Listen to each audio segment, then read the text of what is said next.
Vous écoutez Parler Cuisine, le podcast qui vous aide à mieux cuisiner, avec Marc et Guy. Amoureux de la gastronomie, je suis content de vous retrouver pour l'épisode 101.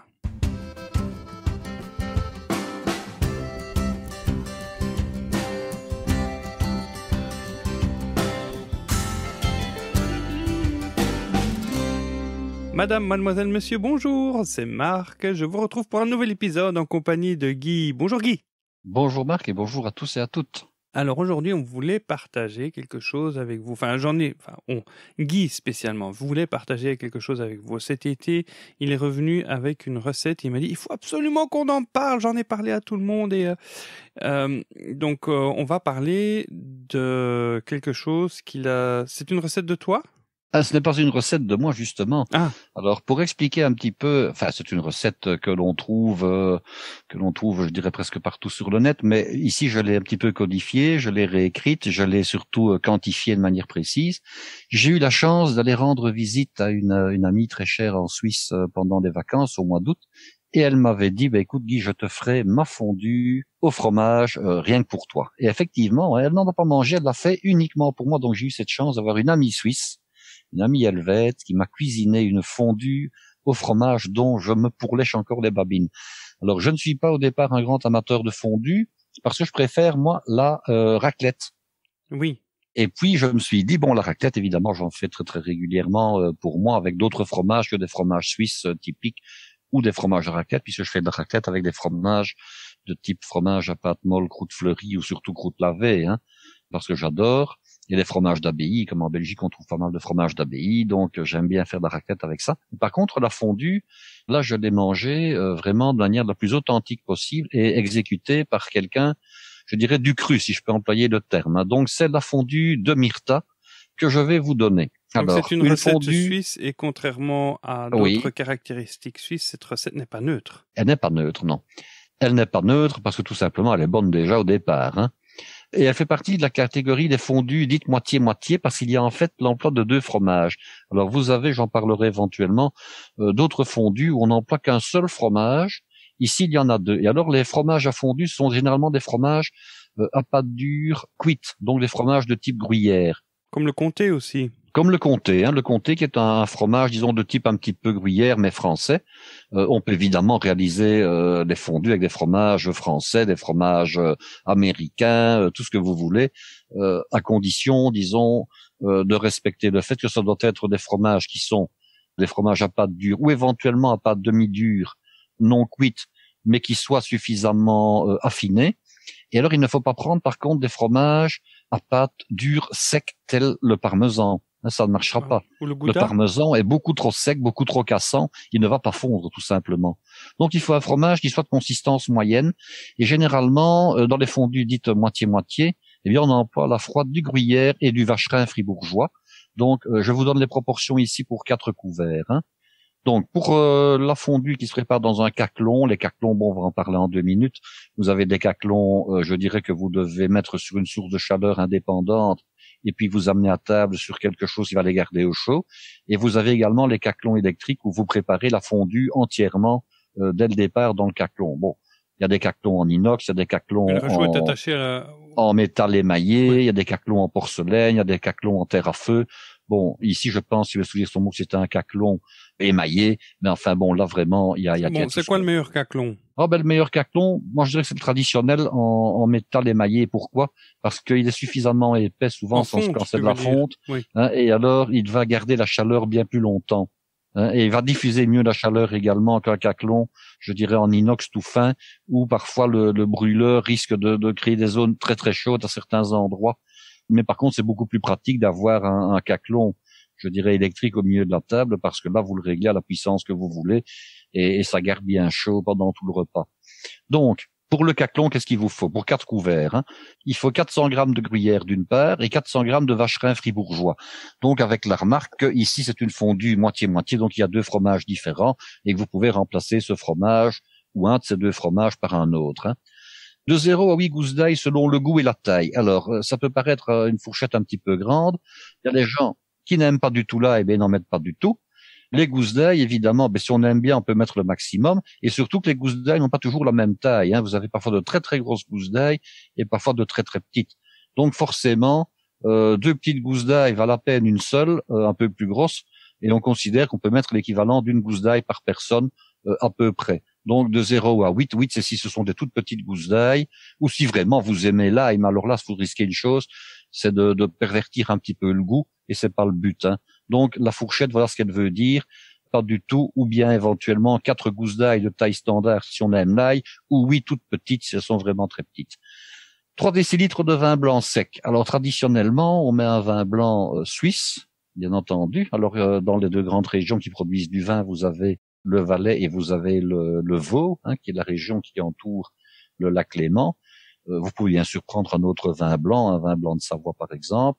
Même un vin blanc de Bourgogne, mais le vin blanc doit être sec de toute façon. Ne prenez pas un vin doux, un vin liquoreux. Une petite cuillère à café de fécule de maïs, donc de la maïzena mais bombée, ça servira à lier la fondue tout à l'heure. Alors un petit verre de kirsch, c'est l'équivalent de 4 centilitres à peu près. Et puis quelque chose qui va vraiment donner un plus à votre fondue et qu'on n'explique pas dans toutes les recettes, c'est un petit peu de bicarbonate de soude, l'équivalent de 4 cm de lame de couteau. Donc on prend un petit couteau bien pointu, des petits couteaux à éplucher les pommes de terre par exemple, ou un couteau filet de sol, et on prend l'équivalent de 4 cm. C'est quoi ça, c'est une cuillère à café dans le sachet. Ça correspond à peu près à une cuillère à café, mais c'est vrai que ça se fait au couteau, parce qu'à mon avis, il y a un petit peu moins que la cuillère à café. N'en mettez pas trop, parce que ce qui risque de se passer, c'est que ça déborde hors de votre caclon, donc il vaut mieux en mettre un tout petit peu moins que d'en mettre un petit peu trop. C'est du bicarbonate de soude. C'est de la poudre à lever.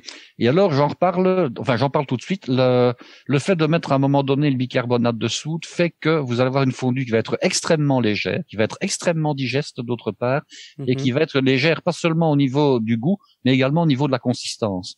L'autre problème, c'est que le bicarbonate de soude, quand vous le mettez, il va faire monter votre fondue un peu comme un soufflet. Ce qui veut dire que si vous avez un caclon qui est un tout petit peu trop justement dimensionné, ça va déborder du caclon. Donc c'est la raison pour laquelle il ne faut pas avoir peur de prendre un caclon suffisamment grand, et d'autre part d'être prudent quand on met le bicarbonate de soude. Si vous n'avez pas, disons, l'expérience de le faire, mettez-en d'abord la moitié, vous verrez un petit peu comment ça se comporte, et éventuellement vous en rajoutez, mais ne mettez pas tout en une seule fois, parce que vous aurez la moitié de votre fondue sur la table, ce qui n'est quand même pas le but. Oui. Alors, avec quoi va-t-on manger cette fameuse fondue?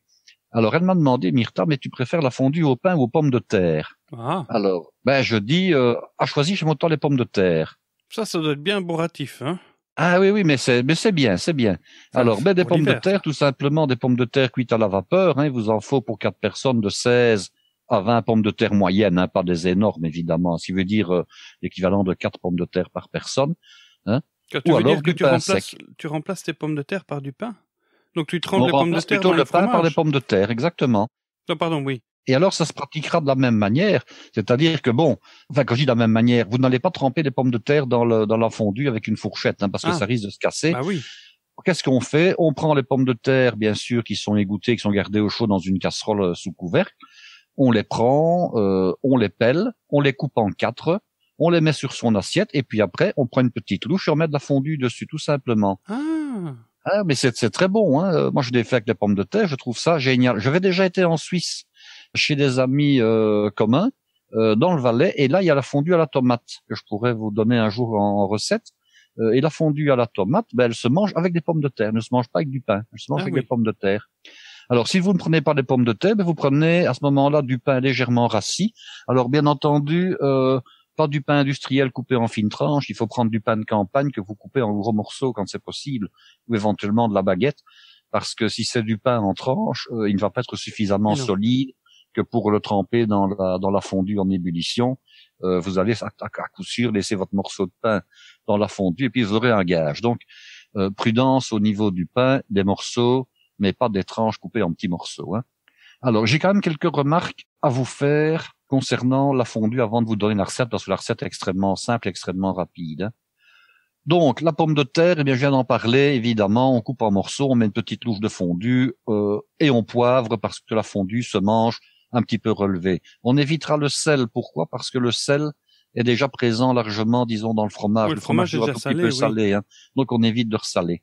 Alors, quand on fait une dégustation au pain, à ce moment-là, Comme le pain est un petit peu rassis, je lui ai demandé, qu'est-ce que c'est que tu fais là?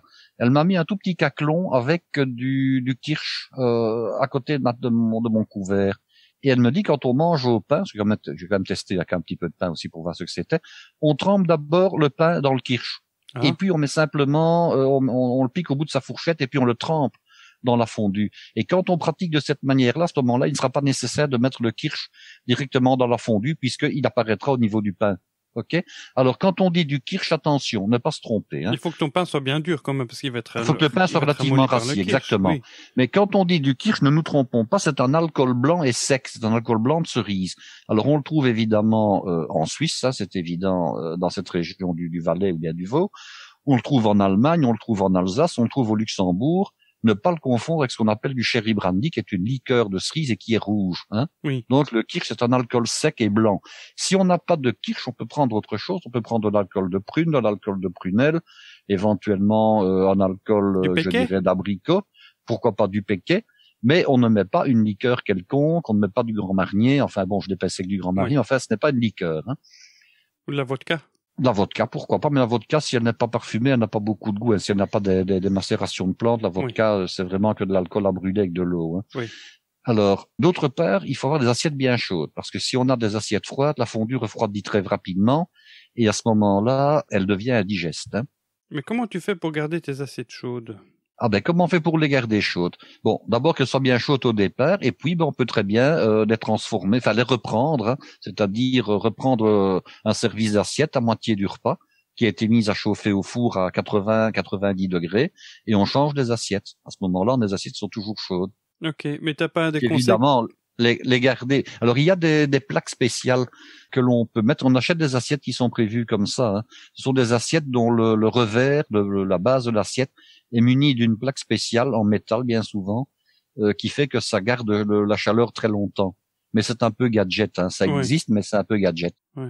Maintenant, il y a pas de truc. Hein. On ne sait pas mettre les assiettes sur un brûle. Enfin, on ne sait pas. On pourrait le faire. Il faut prendre des assiettes en épaisses, quoi. Très prudent. Il faut des assiettes épaisses et lourdes, en porcelaine et lourdes. Alors ces assiettes-là, elles gardent la chaleur pendant sans aucun problème une quinzaine de minutes. On n'a vraiment aucun souci, à condition de les avoir fait chauffer évidemment à l'avance et pas simplement 4-5 minutes. Hein, sinon, elles ne sont pas suffisamment chaudes. Donc pour chauffer les assiettes, c'est quoi, 50 degrés au four pendant une? Oh non, on monte les fours, enfin les étuves dans lesquelles on chauffe les assiettes en restauration, elles montent jusqu'à 120 degrés. Alors 120 degrés, je ne vous conseille pas. Moi, je dirais 80-90 degrés sans problème. Dans un four, on étale ces assiettes le plus qu'on peut. Hein. On ne fait pas des piles de 15 assiettes, je dirais, en une seule pile. Hein. On fait 2, 3 ou 4 piles si la taille du four le permet. Et on règle le four au minimum à 80 degrés. Et alors surtout, quand on a des piles de 5, 6 assiettes, à un moment donné, on coupe la pile en deux et on l'intervertit hein, de manière à ce que les assiettes qui se trouvaient au centre se retrouvent à l'extérieur. Hein. Ça, c'est aussi un petit truc parce que sinon, vous avez des assiettes qui sont très chaudes à l'extérieur et celles du milieu ne sont quasiment pas chaudes. Hein. Alors, donc ça, c'est pour les assiettes. Alors, le caclon, j'en ai parlé, il peut être en terre à feu, en fonte ou bien en acier. Souvent, quand c'est un caclon en fonte, le moyen qui garde chaud sur la table, c'est un mélange d'alcool qui imbibe une ouate, hein, un tissu, dans un petit dispositif, brûleur, oui. Petit brûleur.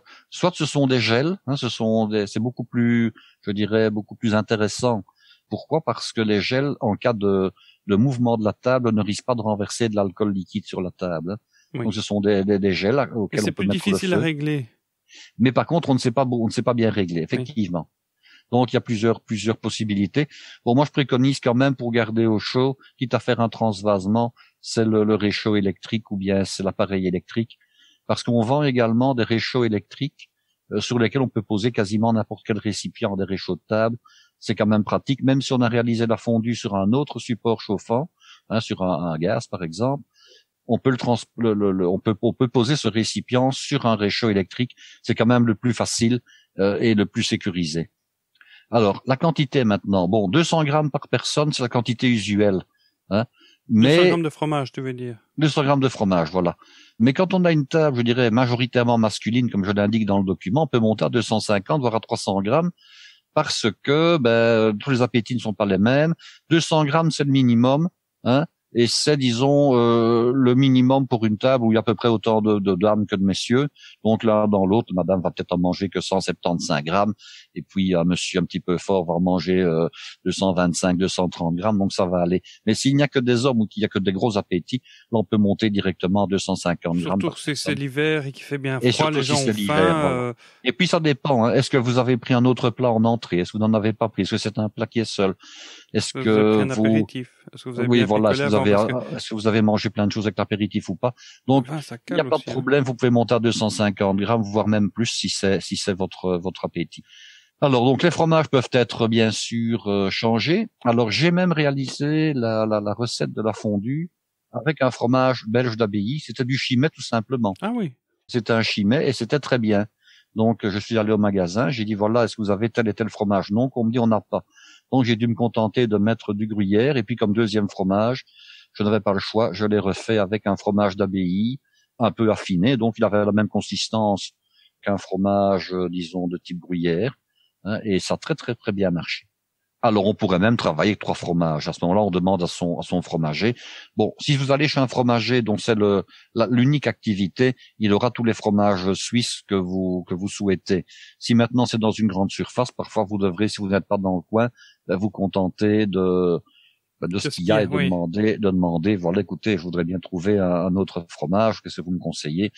Et si c'est un magasin qui dispose d'un rayon à la découpe, c'était le cas dans l'endroit où je suis allé, on vous dira, voilà, il y a ça et ça qui pourront marcher, et ça peut aller avec un autre fromage. Mais il faut pas hésiter à leur demander si on faut peut pas passer hésiter, commande, voilà, parce que parfois c'est pas disponible tout de suite, mais si le chef de rayon est suffisamment, dégourdi, il pourra toujours vous le commander pour la fois suivante. Et puis il y a des fromages qu'on trouve à certaines époques, je dirais par exemple au moment des fêtes ou l'hiver, le magasin va parfois se fournir en fromage, disons, pour les fondus et pour les raclettes, chose qui ne fera pas en été évidemment. Hein. Donc faut un petit peu demander à son artisan fromager, ce qu'il vous conseille.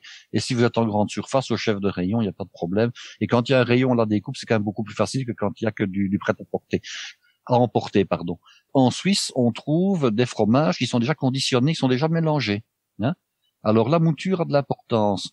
L'idéal, comme on m'a expliqué, c'est d'avoir une espèce de râpure sous forme de bouclette, plutôt que d'avoir du fromage râpé sous forme de filament. Ah oui. Les deux sont bons, mais le fromage qui est râpé sous forme d'espèce de petite bouclette comme ça font beaucoup mieux et est plus approprié. Mais ça, il faut quasiment être en Suisse pour l'avoir. Donc tu veux dire que pour faire la fondue, il faut râper son fromage avant? Alors il faut bien sûr râper le fromage, mais ça je vais donner le traitement après. Hein. Donc quand le fromage se présente sous forme de petites bouclettes ou sous forme de grains, on a un meilleur résultat, ça va beaucoup mieux.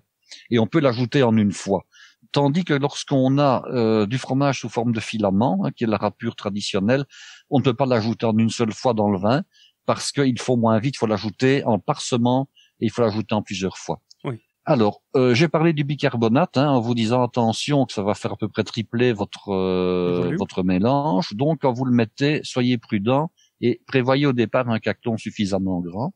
Et alors, en cas de grande table, lorsqu'il y a vraiment beaucoup de tables, il vaut mieux faire 2 ou 3 caclons plus petits plutôt qu'un seul gros. Oui. Pourquoi? Parce que ça permet d'une part que les gens aient le caclon à disposition tout près d'eux sans devoir, déplacer la moitié de la table.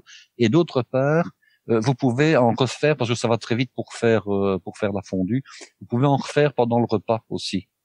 Pour qu'il y ait toujours une fondue qui soit bien chaude et non pas une fondue qui soit en train de refroidir. J'ai une question. Donc, ayez plusieurs caclons, c'est plus intéressant pour les grandes tables qu'un seul. Voilà, si j'ai une table avec 2 caclons et que je vois que ça commence à arriver à son terme et que les gens ont toujours faim, est-ce que je peux en préparer dans un caclon séparé puis le reverser par-dedans?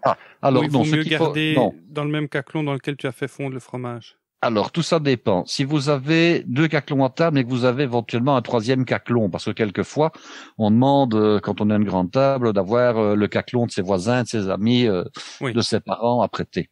À ce moment-là, il vaut mieux avoir le mélange qui est prêt à être fait, je dirais à part, faire chauffer le vin comme je vais l'expliquer, faire sa recette et en recommencer une et mettre un nouveau caclon. Pourquoi? Parce que bien souvent, quand on a laissé la fondue chauffer sur la table, il se forme une croûte dans le fond. Ah oui. Et ça, cette fameuse croûte qu'on appelle parfois la religieuse, hein. Bon, ben, elle plaît ou elle ne plaît pas. Bien souvent, les gens adorent gratter le fond de l'ustensile pour la manger parce que c'est très bon. Mais si vous remettez de la fondue là-dessus, vous risquez une chose, c'est que tout ça finisse par coller, par brûler. Donc, le mieux, c'est de recommencer une édition plutôt que de rajouter sur un caclon qui est en train de se vider, hein. Ok. Alors maintenant, la préparation, ben, c'est pas compliqué. D'abord, il faut faire une petite mise en place. En cuisine, c'est toujours comme ça. Quand on veut faire convenablement les choses, on fait ce qu'on appelle d'abord une mise en place, et puis après, on fait la réalisation. Alors, comme c'est rapide, ben, évidemment, les pommes de terre doivent être cuites ou presque cuites, hein, au moment où votre fondue va être prête. Parce que si vous mettez vos pommes de terre à cuire et que ça met 20-25 minutes, si ce sont des pommes de terre un peu grosses, et que votre fondue ne met que 5 ou 6 minutes pour être prête, vos pommes de terre seront encore crues. Donc, les pommes de terre doivent être cuites ou quasiment cuites au moment où vous commencez la préparation de votre fondue. Ça, c'est important, hein. Alors, votre pain, ben, doit être tranché. Il ne faut pas non plus commencer à devoir courir après le pain. Où est-ce qu'il est le couteau à pain? Où est-ce que tu as mis la planche? Il faut que tout ça soit prêt, que le pain soit dans des plats de service et qu'il soit déjà à table. Alors, oui. Tu as parlé de la quantité de fromage par personne, mais alors la quantité de pain? Ben, la quantité de pain, il faut considérer qu'il faut l'équivalent. On va parler en baguette, par exemple. Oui. Hein. Il faut considérer qu'il faut à peu près une demi-baguette par personne. Hein. Ah, ok. Voilà. Une baguette de taille standard, de taille normale. Hein. Oui. Il faut à peu près l'équivalent d'une demi-baguette par personne, et c'est un minimum. Alors, on doit bien sûr peser ces fromages. Alors, les fromages, de nouveau, vous les calculez en fonction du chiffre que j'ai donné, mais surtout, vous devez calculer la quantité de vin en fonction de la quantité du fromage, en fonction des proportions que vous trouverez dans la recette que j'ai donnée. Donc, je rappelle que c'est 3 décilitres de vin blanc pour 800 grammes de fromage. Donc, imaginons que vous mettiez 900 grammes de fromage, vous devez faire une petite règle de 3 et faire varier d'autant la quantité de vin blanc. Hein? Il n'est pas question de garder la même quantité de vin blanc si vous augmentez la quantité de fromage. Mais qu'est-ce qui se passe si je mets trop de vin blanc? Ben, trop de vin blanc, c'est pas encore trop dramatique, si ce n'est qu'un tout petit peu en trop, parce que vous allez lier. Mais si ce n'est pas assez, vous risquez une chose, c'est que votre fondue ne fonde pas correctement et qu'elle finisse par coller ou par brûler. Donc, vous devez respecter les proportions que j'ai données. Pour 2 fois 400 grammes de fromage, il faut 3 décilitres de vin blanc sec. Et alors, surtout, comme on n'a pas d'habitude de faire ce genre de choses très souvent, il faut réellement mesurer. Et il ne faut pas dire, je fais ça à l'œil. Hein, il faut réellement mesurer et quantifier 3 décilitres de vin blanc pour 800 grammes de fromage, prête à être utilisée. Donc ça, c'est vraiment important de le faire, je dirais, correctement à ce niveau-là. Alors donc, le traitement n'est pas compliqué. Donc il faut faire la mise en place, on quantifie toutes ces marchandises, on prépare l'ail, on va hacher l'ail menu si on met de l'ail dans sa recette. Hein. Alors, 2 possibilités. Soit on frotte les parois du caclon avec la gousse d'ail ou les gousses d'ail et on les enlève, soit on les coupe en petits morceaux et on les laisse dedans. Alors moi, on m'a demandé comment tu veux ta fondue, avec l'ail dedans ou pas. Je dis oui, bien sûr, avec l'ail dedans. Moi, j'adore l'ail, donc il n'y a pas de problème. On le coupe en toutes fines brunoises, hein, ce sont de tous les petits dés de la taille d'une tête d'allumette, hein, et on les mettra dans le fond du récipient avec le vin blanc. Alors, Myrtha, qu'est-ce qu'elle a fait? Eh bien, elle a délayé la fécule dans le vin blanc directement. Hein. Elle ne l'a pas mis après, comme ça se fait dans certaines recettes. Ça m'a d'ailleurs étonné. Elle l'a mis directement dans le vin blanc à froid, de manière à ce que la fécule se délaye facilement. Ensuite, elle a ajouté l'ail dès le début. Comme ça, l'ail va bien parfumer le vin blanc et l'ensemble de la fondue. Alors, lorsque le liquide commence à fumer, donc il n'est pas obligé de bouillir le liquide, hein, on ajoute le fromage avec les précautions que j'ai déjà évoquées.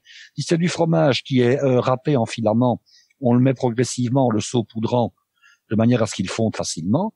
Et si c'est du fromage qui est râpé, je dirais sous forme de petites gouttes, à ce moment-là, on peut mettre tout en une fois, il n'y a pas de problème. Alors, à la spatule en bois, on va mélanger, hein, et le fromage va fondre. Alors, lorsque le fromage est fondu et que le mélange est bien chaud, on ajoute le kirsch et on racle bien le fond. Pourquoi? Parce que même en préparant la fondue dès le départ, elle risque de coller. Donc, on doit toujours bien mélanger avec une raclette ou bien avec une cuillère en bois. La cuillère que nous avons envoyée à certains de nos auditeurs fera bien l'affaire. Oui. Ah oui. De manière à aller dans les angles et aller sur toute la surface du caclon. Ça, c'est important. D'ailleurs, il nous en reste quelques-unes, hein, si vous voulez. Eh bien, donc on donnera éventuellement les moyens de s'en procurer. On va le rappeler. Alors, oui. Lorsque tout est bien incorporé, donc que le fromage est bien fondu, à ce moment-là, on ajoute la pointe de couteau, donc de bicarbonate, et on mélange. Donc, c'est à ce moment-là qu'il faut être très prudent et que ça risque de déborder. Donc, on y va progressivement. Si on a un récipient qui est un tout petit peu trop juste par rapport à la quantité de fondu qui est dedans, je vous dis que ça allait tripler de volume. À ce moment-là, on ne met que la moitié, on surveille, et puis après, on voit ce que ça donne, et on remet le reste éventuellement. Mais on n'ajoute pas tout d'une fois, surtout si on a, je dirais, plus que 2 ou 3 centimètres d'espace libre entre le niveau de la fondue et le niveau du récipient. Hein. Parce que sinon, vous allez me maudire, parce que vous allez devoir nettoyer votre cuisinière ou bien votre cuisine. Alors, une fois que c'est fait, bien vous réglez tout simplement l'appareil qui va maintenir la fondue au chaud au milieu de la table, et vous déposez votre caclon sur cette source de chaleur, et tout le monde peut commencer à manger. Hein. Miam. En cas comment dirais-je, d'utilisation de la pomme de terre, vos invités auront d'abord pris des pommes de terre, les auront pelées s'ils le souhaitent, les auront poivrées éventuellement, hein, et mettront leur fondue dessus sans aucun problème. Donc il faut prévoir une grosse cuillère pour chacun pour qu'il puisse se servir de. Ou alors on met. Il faut prévoir une espèce de petite louche à sauce. Hein. Oui. Ça c'est l'idéal. Hein. C'est pas la grosse louche à potage, bien entendu. C'est la louche à sauce que vous mettez donc dans le caclon, et chacun peut se servir au fur et à mesure. En principe, vous m'en direz des nouvelles parce que c'est une fondue que j'ai trouvée génialissime, et je remercie vraiment Myrtha parce que je sais qu'elle va nous écouter. Elle m'a déjà téléphoné 2-3 fois pour me dire, et alors, la recette de la fondue, quand est-ce que c'est? Et je dis, on n'a pas encore eu le temps parce que Marc est fort occupé, mais il n'y a pas de problème, nous la mettrons. Et ici, je lui enverrai mes vœux et je lui dirai, tiens, voilà, la fondue a été enregistrée, elle va bientôt arriver. Donc c'est un coup de cœur de Guy, mais ce n'est pas de Guy. Mais alors, ce n'est pas de moi la recette, voilà. Alors, les vins qu'on peut boire avec ça traditionnellement, c'est le vin blanc avec la fondue. Ah, c'est du vin blanc de toute façon, c'est du vin blanc sec. Idéalement, c'est le même vin que celui qui a servi à préparer la recette. Il n'y a pas de raison de chipoter. Bon, il y a les vins suisses, bien entendu. Et pourquoi les pas vins du vin blancs rouge secs maintenant? du Valais. Je dirais que traditionnellement, c'est au vin blanc. Je n'ai jamais essayé au vin rouge. Je pense que la couleur ne doit pas être géniale d'une part. Je ne sais pas au niveau du goût ce que ça peut donner. Si c'était au vin rouge, je dirais que ce serait absolument un vin de type vin pinot noir, par exemple, un vin genre Beaujolais léger, quelque chose comme ça. Un vin lourd, un vin trop riche, avec la fondue, je ne le vois pas. Mais je vous dis honnêtement, risque de rentrer en interaction avec en compétition, hein, c'est ça le problème. Ouais. Hein, quand il y a de l'acide lactique et de l'acide caprique et tous ces machins-là, vous avez les tanins du vin qui ne font pas bon ménage, ça fait un petit peu savon, quoi. Ah oui. Donc les vins rouges, moi je ne vois pas, je ne conseille pas le vin rouge avec de la fondue. On n'est pas obligé de prendre du vin français ou du vin suisse. On peut prendre éventuellement des vins du Nouveau Monde. Il y a de très très beaux vins secs en Amérique du Sud, en Nouvelle-Zélande, en Australie. Donc je vais pas être sectaire. Mais par contre, le vin rouge, je ne le sens pas bien, comme on dit. Mais dis-moi, je me suis toujours posé la question, pourquoi ça rajoute du kirsch? Ça sert à quoi le kirsch? Ah justement, le kirsch au départ, il participe, je dirais, à la digestibilité de la fondue d'une part, et d'autre part, il parfume la fondue. Hein. Ah, ok. Et alors, si vous regardez sur Internet toutes les recettes de fondue possibles et imaginables, parce que bon, il y a la fondue du Vaud, il y a la fondue de Fribourg, il y a la fondue du côté de Gruyère, il y a de la fondue dans le Valais. Elles ont toutes leurs spécificités. Et alors, on trouve comme ça des recettes où c'est pas du kirsch qu'on met, où c'est par exemple de l'alcool sec de prune, ou c'est un autre alcool. Hein, donc, un alcool de fruits est plus préférable qu'un rhum. C'est un alcool de fruits, c'est un alcool blanc, c'est un alcool sec. On peut très bien ne pas en mettre si on ne souhaite pas en mettre. Maintenant, je rassure tous ceux qui disent « Ah, mais attention, il y a des enfants, ne mettez pas de kirsch ». Bon, si vous mettez le kirsch dans la fondue, ça va entrer en ébullition, l'alcool va être évaporé, vous n'aurez plus que le goût, vous n'aurez plus l'alcool réellement. Hein. Il restera quasiment autant d'alcool que dans un verre de jus d'orange. À peu près, oui. Voilà. Et donc, comme dessert après ça, parce que je sais qu'après une fondue, on aime bien manger une glace. Est-ce que c'est vraiment conseillé? Écoutez, ce n'est pas mon avis déconseillé. La seule chose qu'il faut par contre savoir, c'est que pour les fondues et pour les raclettes, ça m'a toujours été expliqué, il faut éviter de boire de l'eau parce que ça ne fait pas bon ménage. Ça fait rouiller. Ça fait pas rouiller, ça fait que le fromage après forme une boule. Ici, dans ce cas-ci, on a mis du bicarbonate dessous, donc à mon avis, on évite un peu de désagrément. Mais dans le cas d'une raclette, c'est connu. On dilue d'abord en buvant de l'eau, on dilue les sucs digestifs. Or, ce sont les sucs digestifs qui permettent de digérer le fromage. Oui. Mais surtout, quand on boit de l'eau, avec les mouvements de l'estomac, surtout si c'est de la fondue, hein, moins de la raclette, surtout si c'est de la raclette, pardon. Oui. On a une espèce de boule qui se forme dans l'estomac. Et il y a déjà des cas de gens qui ont eu des obstructions au niveau du système digestif parce que la boule ne se digérait plus très très facilement du fait qu'on avait bu de l'eau. Donc, quand on trouve que la fondue ou la raclette sont indigestes, c'est parce que souvent on a bu de l'eau et aucun Suisse ne boira de l'eau en mangeant de la, Oui, la mais alors, fondue, de la raclette. comment on fait pour les enfants ou bien pour les gens qui ne boivent pas d'alcool? Ben, c'est-à-dire qu'à ce moment-là, il faudrait leur trouver un vin qui soit désalcoolisé, à mon avis. Ou alors de l'Apollinaris, qui permet de faire digérer des briques. Je ne suis même pas sûr que ça pourrait marcher. Alors je vais dire une grande hérésie, hein. Oui. Alors là, une très grosse, hein. Alors Oui. les oreilles sensibles se bouchent. Moi, je dirais de boire du coca. Ah, je sais que c'est ta boisson préférée, ça. Ah oui. Mais pour une raison toute simple, hein, c'est que le coca contient de l'acide phosphorique. Ah. Et alors, tous les acides dissolvent le fromage. Donc, à mon avis, le coca, mais je me lance ici un petit peu comme ça, une question piège, je m'avais posée là. Oui. Je pense que le coca est la solution qui permet de digérer la fondue si on ne boit pas d'alcool. C'est vraiment une hérésie, ça. Mais c'est une hérésie, hein. J'en suis parfaitement conscient. On parlait des enfants aussi. Oui, hein. quand on avait comme ça des boulons qui étaient grippés par la rouille, mon père les trempait dans du coca. Oui. Et généralement, c'est un bon comme on dit, grippant, le coca. Par contre, une chose qu'il ne faut pas laisser faire aux gosses, et je pense que j'en avais parlé quand on a abordé les barbecues pendant l'été. Vous savez, les gosses, avant les repas, ça a envie de boire tout et n'importe quoi. Hein. Oui. Alors, on va d'abord boire un lait chocolaté. Hein. Chez nous, on appelle ça du CCML. Ça un donne lait chocolaté, oui. tout le monde. Nesquik, oui. Bon, ils boivent un lait chocolaté, puis après, ils vont boire du coca, hein, juste après. Oui. Puis après, ils vont aller un petit peu, bon, c'est moins le cas en été, mais ils vont aller à la balançoire ou au toboggan. Hein. Oui. Ils vont faire des cumulets dans la pelouse. Et puis après, ils vont commencer à manger. Alors, vous allez avoir l'action de l'acide phosphorique du coca qui va aller sur la caséine et sur le lait. Oui. Il va faire une espèce de fromage blanc chocolaté. Hein. Et puis après, on est malade, on remet partout et voilà. Oh. Et surtout, ça se fait parfois au milieu du repas. Bien. Donc, on évite. Dans la fondue, berk. On évite évidemment ce genre de choses. On évite de laisser les gosses boire du lait chocolaté et puis après du coca et puis après manger la fondue. Sinon, c'est le meilleur moyen pour avoir des malades toute la nuit. Mais alors, à Bruxelles, il y a un restaurant de fondue pas loin de la Grand Place, un restaurant suisse qui est très réputé et qui fait le dessert idéal, moi je trouve, pour une fondue. C'est une fondue au chocolat. Ah oui. Et ça, c'est quelque chose que les Belges et les Suisses aiment beaucoup, c'est le chocolat. Et on reste un peu dans l'air du temps, hein. On a de la fondue en plat principal et puis après on a de la fondue pour le dessert. Et en plus, ça permet de manger des fruits. Donc tu fais fondre du chocolat et puis tu rajoutes des fruits. Alors, petite question, comment tu fais pour garder le chocolat liquide? Comment on fait? On doit tout simplement le garder sur un petit réchaud, vraiment à très douce température. Je rappelle que le chocolat, il est liquide aux environs de 30, 31, 32 degrés. Hein, et que au-delà d'une quarantaine de degrés, c'est très dangereux parce que le chocolat brûle puis redevient dur et puis il prend un très mauvais goût. Donc il faut vraiment un caclon spécial fondu chocolat ou alors un caclon dont on peut vraiment régler la température très très très très bas. Et alors petite remarque également, mais ça, seuls quasiment les professionnels ou les magasins de professionnels peuvent vous procurer ça. Dans les chocolats dits de couverture, donc le chocolat noir, hein, il y a plusieurs types de chocolats. Il y a des chocolats qui ont une fluidité qui va de 1 à 5. Ah oui.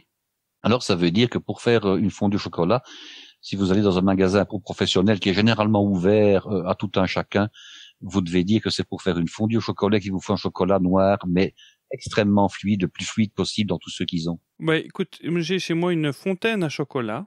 Oui. Quelque chose qui est toujours très populaire dans les fêtes, comme ça. Et après, par contre, faut la nettoyer. Oui, ça part au lave-vaisselle. Mais de toute façon, c'est pas grave, je donne ça à mon fils, il va la lécher partout. T'as l'impression qu'elle est toute propre après. On manque jamais de volontaires pour aller lécher les ustensiles qui ont trempé dans le chocolat. Et il recommande dans le mode d'emploi en fait d'utiliser du chocolat. On peut prendre du chocolat au lait, mais de rajouter de l'huile pour le rendre liquide, de l'huile végétale. Je vais vous donner un petit tour. Hein. Oui. Lorsqu'on veut faire un gâteau qu'on appelle, moi j'appelle ça un gâteau carrosserie, mais c'est très beau. Hein. Ce sont des gâteaux qui soient à la chantilly, qui soient à la crème au beurre, qui soient à la mousse, à tout ce qu'on veut, et qu'on veut les emballer dans du chocolat. Je ne parle pas d'une ganache ici, je parle d'espèces de grands copeaux de chocolat. Hein. Oui. Alors, il y a un tour, hein, il y a un truc. Hein. D'abord, il faut avoir un marbre que l'on peut mettre dans son congélateur. Une petite plaque de marbre, c'est quand même beaucoup plus facile. C'est même, je dirais, indispensable. Vous prenez du chocolat noir ou du chocolat au lait et vous rajoutez l'équivalent de 10% en poids d'huile, soit de l'huile neutre, hein, une huile qui n'a pas de goût, soit une huile parfumée, genre huile de noisette. Alors ça marche très bien aussi. Donc vous rajoutez au chocolat fondu 10% d'huile minimum, hein. Vous mélangez jusqu'à ce que ce soit de manière, disons, tout à fait homogène, qu'on ne voit plus de différence entre le chocolat et l'huile, et puis vous prenez votre marbre du congélateur, vous le mettez sur votre plan de travail. Votre gâteau, bien entendu, est terminé, il n'y a plus qu'à le recouvrir. Vous prenez une louche et vous versez une louche de chocolat sur le marbre et avec une spatule, vous l'étalez de manière à avoir une toute fine feuille de chocolat. Immédiatement, avec un couteau filet de sol, vous décollez la feuille en question et elle est encore souple à ce moment-là. Donc, vous allez à ce moment-là prendre votre feuille et masquer de manière un peu irrégulière votre gâteau. Et vous faites comme ça, 3, 4, 5, 6 feuilles, le nombre qu'il faut, de manière à vraiment masquer votre gâteau. Et quelques secondes après, je vais dire peut-être 1 minute ou 2, le chocolat redurcit à ce moment-là. Et bien entendu, il n'est plus question de déployer la feuille. Elle est figée dans la forme que vous lui aurez donnée autour de votre gâteau. Et ça peut donner de très, très beaux résultats. Comme ça qu'on fait les gâteaux forêt noire et tout ça. Le vrai forêt noire, il se fait avec des copeaux. Oui. Mais par contre, si vous voulez faire un gâteau qui est masqué avec des feuilles de chocolat, des espèces de tôle en chocolat qui épouse parfaitement le gâteau, vous respectez ce que je viens de vous expliquer.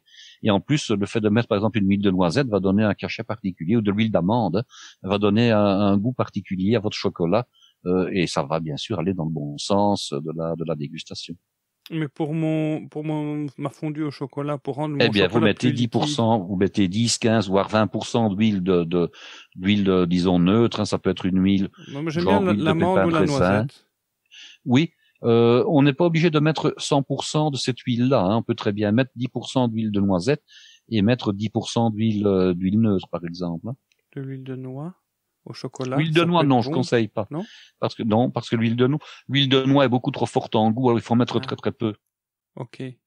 Et donc, ça parfume le chocolat et après, on sert avec des petits morceaux de fruits qu'on trempe dedans. Et alors, on peut prévoir aussi à côté des fruits, à côté de l'appareil avec la fondue, on peut très bien prévoir toutes sortes de choses qu'on peut après encore mettre autour du chocolat. Donc ça peut être soit des noisettes concassées, donc du brésilien, oui. Des noisettes concassées grillées, des amandes effilées grillées, des pistaches concassées, des noisettes concassées torréfiées, éventuellement même des petites perles de toutes les couleurs là, que les enfants adorent. Donc on trempe le morceau d'ananas, on trempe la fraise, on trempe le raisin. Et puis on trempe dans un petit pot comme ça avec. Et on trempe dans un petit pot comme ça, on a encore quelque chose de joli maintenant. On ne sait pas manger non plus 500 grammes. C'est assez écœurant, c'est assez riche. Mais j'ai remarqué, en tout cas chez les enfants, c'est que j'ai redécouvert ça avec mes enfants, c'est que t'as pas besoin d'avoir faim pour manger du dessert. Non, tout à fait. Alors ce que je conseille quand on fait une fondue au chocolat, c'est de prévoir des biscuits secs à côté en même temps. Oui. Pour soit. C'est-à-dire que ça va atténuer, je dirais, la concentration en goût. Parce que malgré tout, uniquement du chocolat et des fruits, c'est quand même assez costaud au niveau gustatif. Donc, ce qu'on peut faire, c'est manger par exemple en même temps des madeleines, des boudoirs, des biscuits roses de Reims. Ah, mais pas pour tremper dans le chocolat. Comment? Pas pour tremper dans le chocolat. Non, pas pour tremper dans le chocolat. Quoi que ça puisse se faire, mais enfin pas pour tremper dans le chocolat. Mais c'est pour alterner les bouchées. On prend par exemple une bouchée avec un raisin qu'on a trempé dans le chocolat, et puis on mord une fois dans un biscuit. Entre chaque bouchée de fruits, par exemple. Moi, je vois bien une petite fraise comme ça que tu as trempée dans le chocolat, puis que tu mets entre deux langues de chat. Ah, c'est pas pour mettre entre eux, c'est tout simplement pour alterner les bouchées. Oui. Moi, je ferais à ce moment-là des tuiles aux amandes, par exemple. Ah, voilà. Avec des petits morceaux de banane, des rondelles de banane trempées dans le chocolat. Voilà, exactement. Voilà. Sur ce, j'espère qu'on vous a donné faim. En tout cas, merci Myrtha pour sa recette de fondue. Ah oui. Le gruyère et vacherin fribourgeois, et tu me dis à la place de vacherin fribourgeois, qu'est-ce que je peux mettre? On peut mettre un autre fromage, soit un fromage de l'Appenzell par exemple, qui est un autre fromage suisse, soit on peut mettre éventuellement du comté, soit on peut mettre un fromage qui serait un fromage belge à ce moment-là, fromage de type fromage d'abbaye, un petit peu affiné. On pourrait également mettre de la mimolette, ça pourrait très très bien marcher de la mimolette. Ok. Cool. Qui est ce fromage-là du nord de la France, éventuellement avec de lait d'âme, avec du gouda. Donc tous les fromages, disons, à pâte demi-dure non cuite, mais qui ne soient pas pris dans leur version jeune, soient pris dans une version légèrement affinée, disons de 3-4 mois par exemple. En tout cas, la fondue, c'est quelque chose que j'apprécie beaucoup à manger parce que c'est souvent un repas qu'on fait quand on a des amis, donc c'est pour recevoir, c'est le côté social. C'est très convivial. C'est convivial, ça permet justement d'entretenir la conversation. Et ça permet de faire des gages éventuellement, voilà, parce qu'on a du pain qui se perd dans la fondue, voilà. Comme dans Astérix et Obélix, c'est les Helvètes. Oui, les Helvètes. Dans le lac. C'est très convivial, c'est très agréable. Bon, le dernier petit point, parce que une fois que tout ça est terminé, il y a un gros point noir qui embête beaucoup les gens. La vaisselle. C'est la vaisselle. Comment on nettoie le caclon? Ben moi, je crois qu'il faut y aller tout simplement avec la paille de fer. Hein, ça ne pose pas de problème. Hein. Si c'est un caclon qui soit je dirais en inox, qu'il soit éventuellement en métal émaillé, il n'y a pas de problème. Vous pouvez y aller avec la paille de fer. Mais avant ça, il y a une solution. Hein. C'est de faire bouillir un peu d'eau dans le fond, dans le caclon, avec un tout petit peu de potasse. Hein. Alors la potasse, ça se trouve également chez les droguistes. Voilà, chez les droguistes. Oui, la potasse. C'est comestible, la potasse? La potasse, ben non, c'est pas prévu pour. Hein. La potasse, c'est un produit qui était extrait des mines de potasse en Alsace, entre autres. Par contre, de la potasse, ça va avec un petit peu d'eau, hein, ça va vous nettoyer votre caclon, ça va attendrir la fameuse croûte qui est dans le fond, ça va la ramollir et ça va et c'est pas toxique pour l'environnement. Enfin, dis-moi, allez, ce n'est pas très toxique pour l'environnement puisque c'est un produit qui se trouve naturellement dans le sol. Vous nettoyez après ou bien un petit peu de détergent tout simplement. Hein. Vous mettez de l'eau, vous mettez un tout petit trait, hein, vraiment un tout petit trait, quelques gouttes finalement de détergent. Vous amenez à ébullition, éventuellement vous laissez tremper pendant une demi-heure, hein, et puis vous nettoyez ça sans aucun problème. Ce qu'il ne faut pas faire, c'est dire voilà, c'est fait, c'est séché, c'est croûté. Hein, et puis je le mets à l'eau et je pense que je vais nettoyer comme ça directement. Alors là, vous devrez gratter un petit peu. Mais si vous le faites, comme je vais le dire, avec un tout petit peu d'eau, un petit peu de potasse ou un petit peu de détergent, vous amenez à ébullition, vous laissez tiédir, vous n'aurez aucune difficulté. Ah oui, donc la potasse, c'est après pour la nettoyer. Ah oui, c'est pas pour le manger, hein. Non. Un autre remède naturel dont j'avais entendu parler, que j'ai pu tester moi-même quand j'avais de la rhubarbe dans mon jardin, c'est justement, ça marche sur tous les fonds brûlés. L'acide oxalique de la rhubarbe, ça nettoie aussi très très bien. Hein, voilà, sur tous les fonds de casserole brûlés, que ce soit un riz brûlé, que ce soit un truc vraiment où c'est vraiment noir au fond, ou même mais j'ai pas encore essayé sur un fond de fondu. Mais je vais essayer. C'est connu, l'acide oxalique de la rhubarbe, ça nettoie aussi très très bien. Ça vous récure tout et c'est naturel, hein, c'est de la rhubarbe, c'est comestible. Ben oui. Voilà. Super. Bon, ben j'espère que si vous avez essayé, n'oubliez pas de nous envoyer une photo sur la page Facebook. Il y a aussi un groupe sur Facebook. Il n'y a pas beaucoup de conversations. On va essayer de relancer ça pour 2019. Donc, si vous nous rejoignez au début de l'année et que c'est le premier épisode, je vous souhaite tous nos meilleurs vœux. On peut encore le dire, hein. Bonne année, bonne santé et surtout de bons gueuletons. Merci. Moi, je dirais surtout, et parler cuisine. Oui, continuez. Merci à ceux qui nous suivent sur donc la page Facebook, sur le compte Twitter, sur Patreon et sur Tipeee. Notre page Tipeee, vous voyez le lien dans les notes de l'épisode. Vous avez aussi le lien sur le site parlercuisine.com sur lequel vous retrouverez toutes les notes de cet épisode. Sur la recette en détail, Guy nous a fait un document que je vais reproduire dans les notes de l'épisode. Vous le retrouverez là. Donc ceux qui nous suivent sur Tipeee, je partage parfois des nouvelles exclusives avec ceux qui sont abonnés. Donc il suffit tout simplement d'aller souscrire. Vous pouvez vous abonner à partir de 1 € par mois. C'est vraiment pas la mer à boire. En faisant ça, qu'est-ce que vous faites? Vous financez le podcast. Parce que nous, on ne fait pas appel à la publicité. On ne fait pas appel aux subsides publics. On n'a pas des mécènes, des gens qui nous disent quoi faire. On est tout simplement indépendant. On fait ça chacun de notre côté et on est totalement libre. On est du podcast libre. Mais tout ça derrière a un coût. Déjà le temps qu'on passe à le faire. Et puis il y a aussi le coût de l'hébergement, etc. Donc tout ça est expliqué. Quelle est la structure de nos coûts. Pour être tout frais couvert, il faudrait que on puisse récolter 300 € par mois. Parce que c'est exactement tout ça que ça nous coûterait si on devait produire ça de manière plus personnelle. Donc tout ce que je ne peux pas financer avec de l'argent, je le finance avec mes heures. Et c'est du temps que je ne passe pas avec ma famille, du temps que je ne passe pas à faire des recherches, du temps que je ne passe pas à promouvoir ce podcast. Donc, votre contribution est toujours la bienvenue à partir d'1 € par mois ou $1 sur Patreon. Sinon, si vous n'avez même pas d'argent à nous donner et que vous voulez quand même nous soutenir, vous pouvez toujours aller sur le site. Je mets des liens.